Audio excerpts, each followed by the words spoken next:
In this video, we dive into a topic as murky as the smoke from a 19th century London chimney. Industrial pollution and its steamy love affair with stock returns. Yes, you heard that right. Pollution and stock returns. A match made in, well, certainly not heaven. Now, it is not immediately clear how firms that pollute more should perform compared to firms that don't pollute as much. On the one hand, polluting firms, those naughty little rascals, can save costs by not investing in emission control and other pollution abatement mechanisms. It's like eating pizza every day because vegetables are just too expensive, and frankly don't taste that good.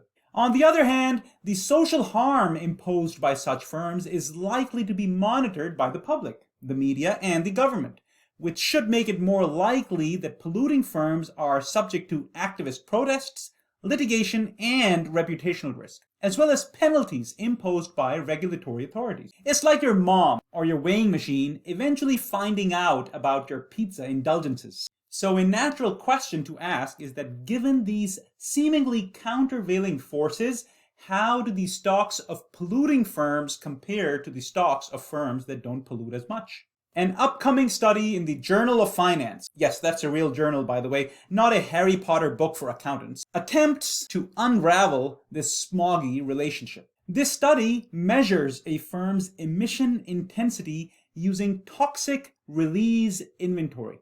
Okay, I know that sounds like a villain's shopping list, but it's not. It's actually a database of mandatory pollution reports maintained by the U.S. Environmental Protection Agency, aka EPA. Okay, that rhymes.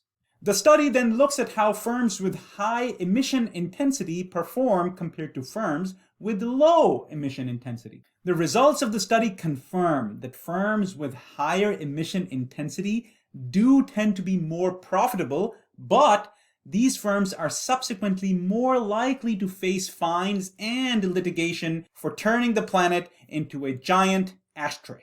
More interestingly, the study finds that if each year you sort firms into quintile portfolios based on their emission intensity, so in other words, if you sort firms into 5 equally sized buckets, where the first bucket or quintile contains the 20% least polluting firms, and the last bucket or quintile contains the 20% most polluting firms, and then you track the stock market performance of these portfolio firms, the portfolio of the most polluting firms generates significantly positive excess returns. Specifically, a portfolio investment strategy that buys 20% of the most polluting firms and sells or shorts 20% of the least polluting firms yields a statistically significant average excess return of about 4.42% per annum. That is the financial equivalent of finding a $100 bill in your old jeans.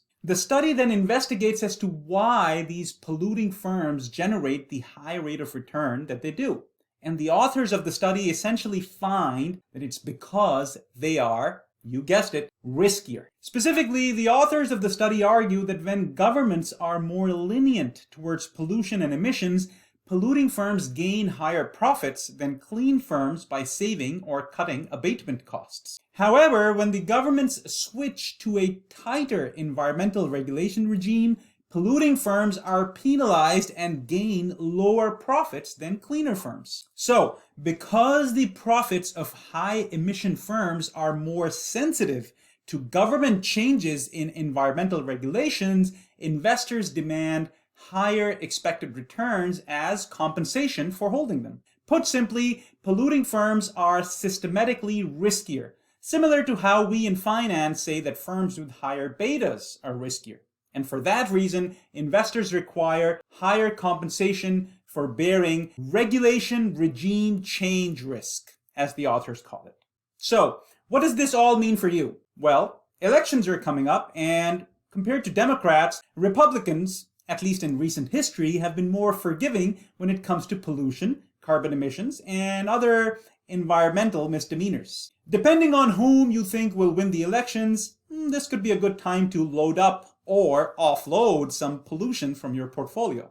To learn more, read the full research paper yourself, Link in the description below. This is Professor Ikram. Thanks for tuning in.